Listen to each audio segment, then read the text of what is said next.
Hello, divine beings. I'm Ishwa Bodhi.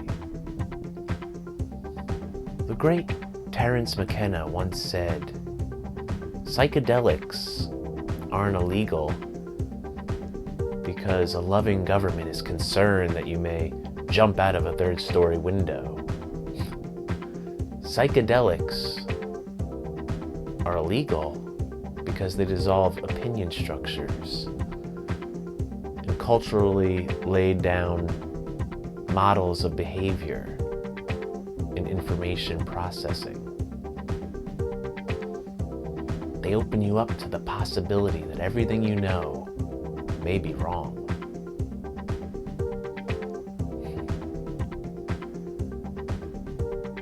This is about going down the rabbit hole. This is about to get trippy. This is Mystic Metamorphosis.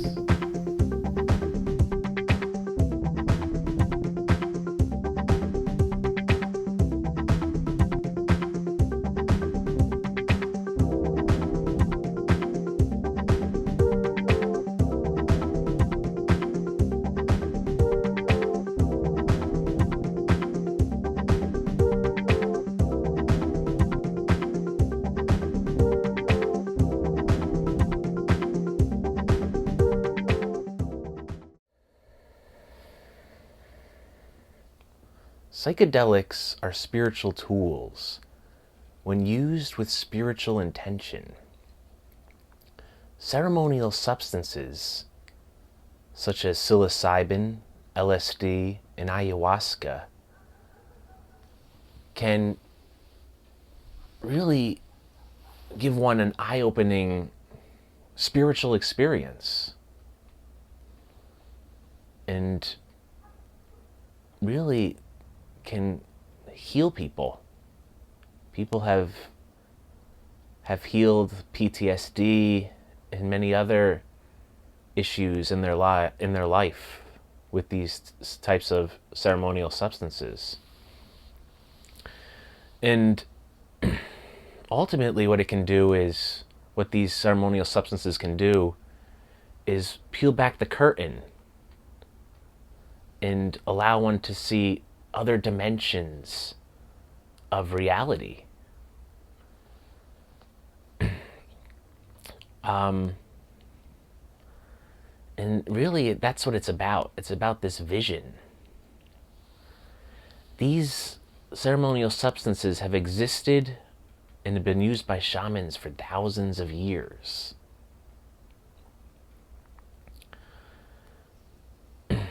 The shaman would consume the sacred medicine of Pachimama and have a sacred experience and communicate with the spirit realm. He would then share his visions and experiences with the rest of the tribe and ultimately would heal the tribe and unite them as one. So the shaman's role was very important to the tribe. And I've always felt like the shamans of our time are the psychedelic artists and rock stars, such as the Beatles and the Doors and Tool as examples.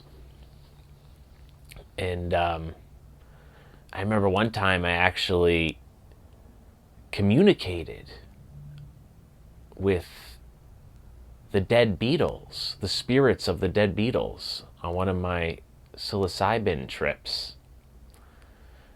And another time, I took some sunshine acid with one of my best friends, and we had the most unbelievable experience that I will never forget. And, some people, may think that these are drugs or that they try to use them as drugs, but that's not the purpose of these sacred substances. It really isn't.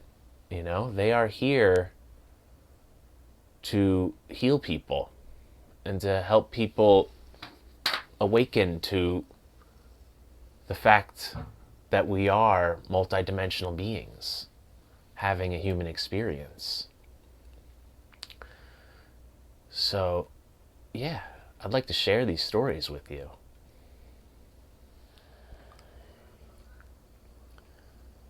I remember going over my best friend. I'll just call him Ghost Possum, because that's what I used to call him. I used to call him Ghost Possum. So I'll just use that name instead of his real name.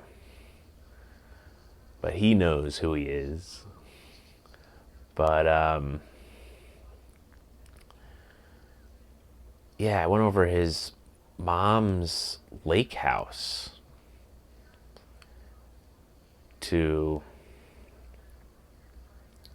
take some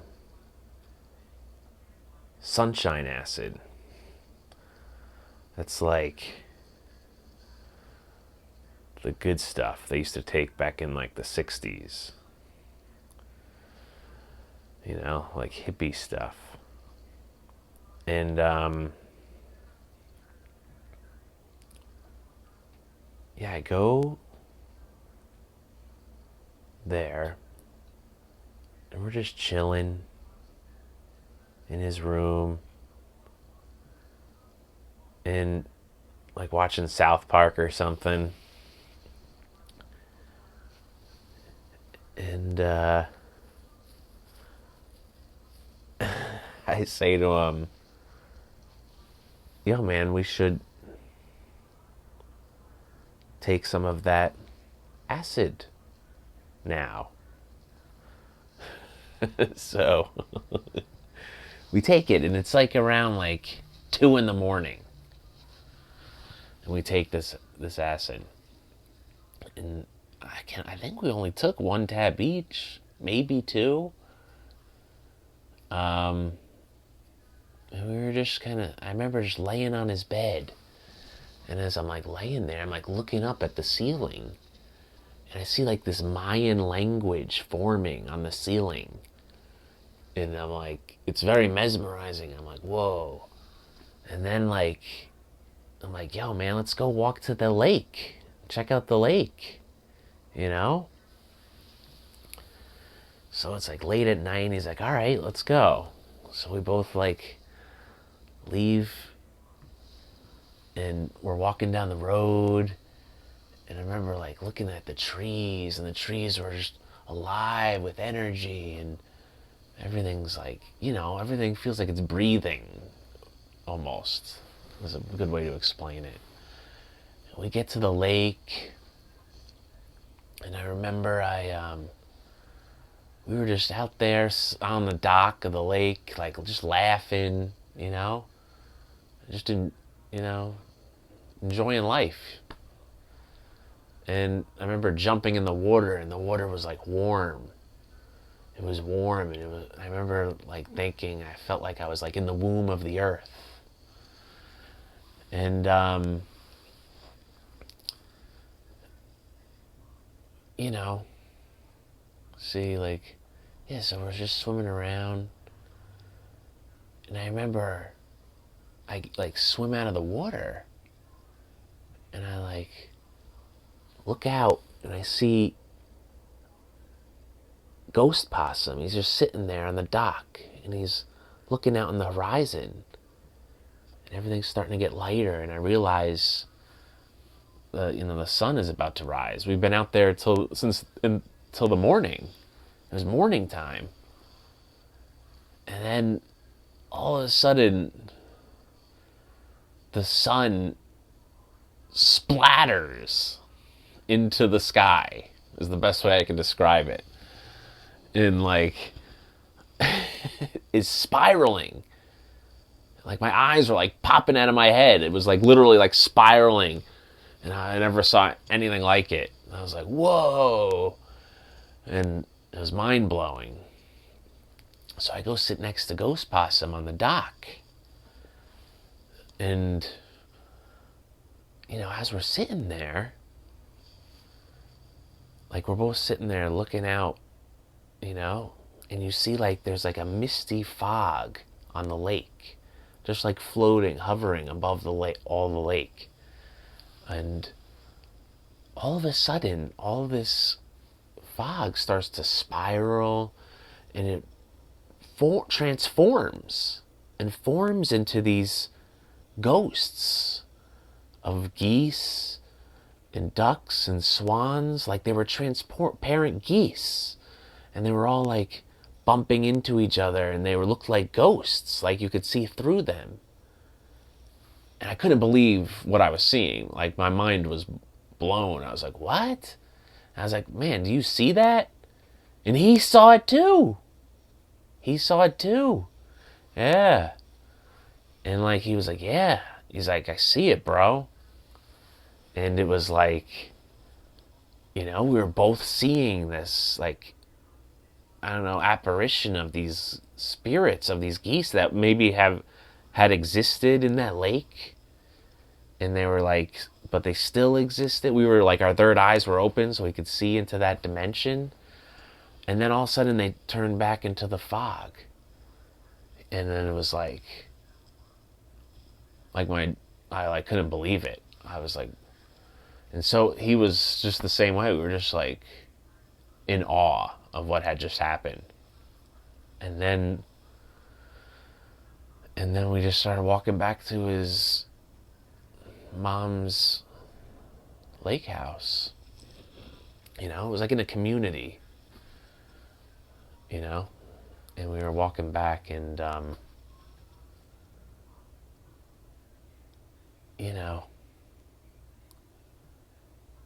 it was really an amazing and wild experience. Very surreal, almost.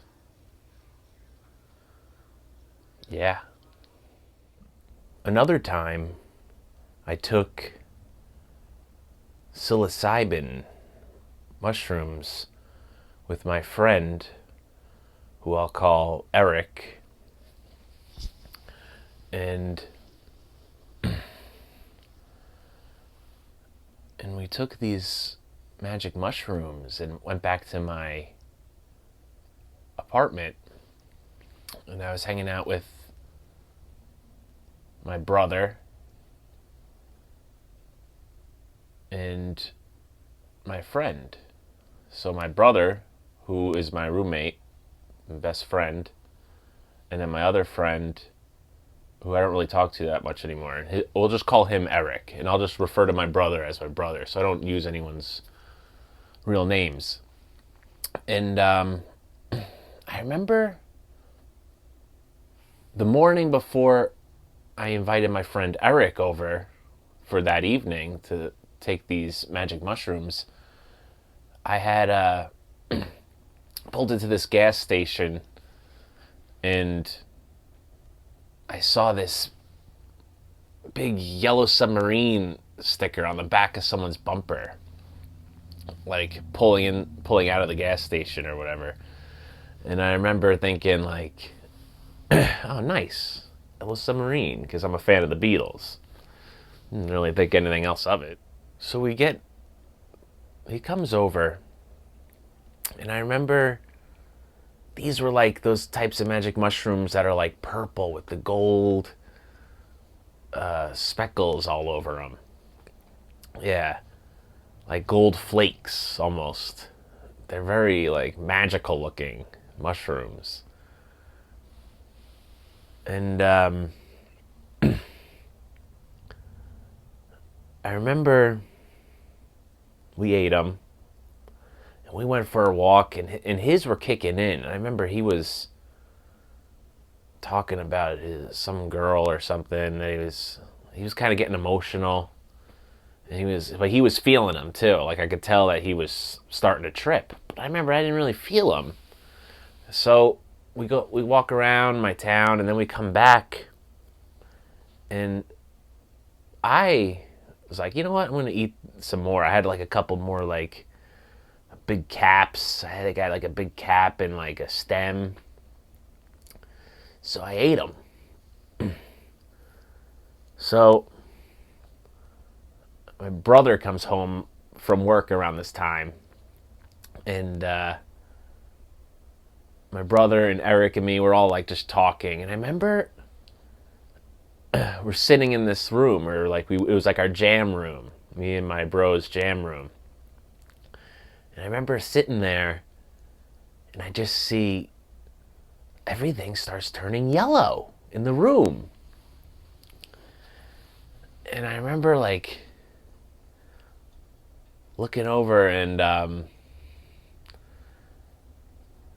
all of a sudden everything turns yellow, and I'm looking at my bro and my friend, and I keep seeing their third eyes like flashing on their heads while they're talking to me. And all of a sudden I look behind them while they're talking. I'm not paying attention to anything anyone's saying because I'm like in another dimension at this point. So I'm looking behind them, and all of a sudden I see all like a mandala of eyes like appear, like all these eyes, like an Alex Gray painting appear behind their heads, and there's like all these eyes, and one of the eyes like detaches and floats and like swims over to me, and it's just kind of like floating by me, and it's just like an Alex Gray painting, or like it was like I was in a Tool music video or something. It was wild, and I just couldn't even talk at this point. I was just like, so I was like, I just like kind of like got up and like walked to my bedroom, because I had to kind of like, try to find some sort of grounding here after what I had experienced. And I remember like I walked into the room, and I just like kind of fell to the floor, and like the floor was kind of like spiraling up, like all these different spirals were like spiraling off the floor. And I'm like, wow. I was like, I am tripping my balls off. I was tripping my balls off. I was tripping my brains out. Like I was really tripping. And like I remember I heard the end of Strawberry Fields Forever. It was like just started playing in my head. That part where it's like, yeah, like I just heard that in my head. And then it like all clicked. I remember seeing that bumper sticker earlier that morning, because we had a poster of Yellow Submarine, and I was like, Yellow Submarine. And I like had to realize that the Beatles, like the spirits of John Lennon and George Harrison, were communicating with me. That was the thought that entered my mind at the time, and that they were communicating with me and telling me that this is actually like a yellow submarine, and many more live next door, like that line in the song is everyone who has passed on, but they're here, they're just right next door, but we're all together in this yellow submarine is like really what this reality is. It was such a mind-blowing trip that I still don't forget it to this day. And I feel like they were communicating with me, the shamans, the Beatle shamans, and these are just two experiences that just stick out in my mind. But I have had many psychedelic experiences. But really, I have had bad trips too. And I could get into those, but really, the thing you got to know is that, if you're going to try any of these types of psychedelics, is that you have to have the right mindset and the right setting. That's very important, But that's the one thing I could say if I were to tell you anything. But I definitely feel that they've helped enrich and guide my life, and that they are spiritual tools. But not something to be done all the time, I feel, either, in my opinion. You do it once in a while and you kind of take something from it, and you use that, and you build off of that. You got to do work. There's like work involved. You see, people think they have this experience and then that's it. They don't have to do any work. I'm just going to be enlightened after that experience. But I don't know if it's like that. You could have an enlightening experience, but it doesn't mean, that you shouldn't, that's it. It is kind of like a shortcut to entering these dimensions and higher dimensions of reality and consciousness and understanding. But then you come back to this earth, you come back to this reality. So I really feel they're like little keys that unlock doors within you. And then you got to take the journey and continue on. You don't want to just be always in that dimension. You got to be here in this dimension. And that's why I feel like I really love to meditate and, try to meditate. I meditate every day. But if you start meditating, I definitely recommend it, And the thing about these different types of plants and mushrooms and sacred ceremonial substances is, they've always existed, but I really do. I feel they are here for a purpose, and they're here for us to help people, when used correctly. Terence McKenna had a theory specifically about psilocybin and magic mushrooms called stoned ape theory, where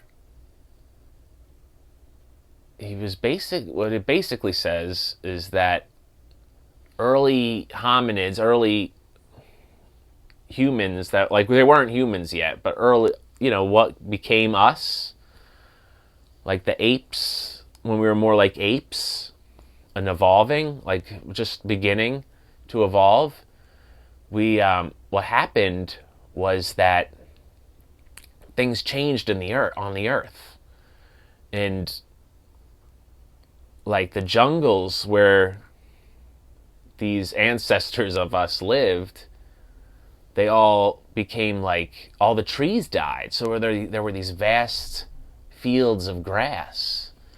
And what came in to eat that grass were cows. And then the cows would take a shit after, they would poop.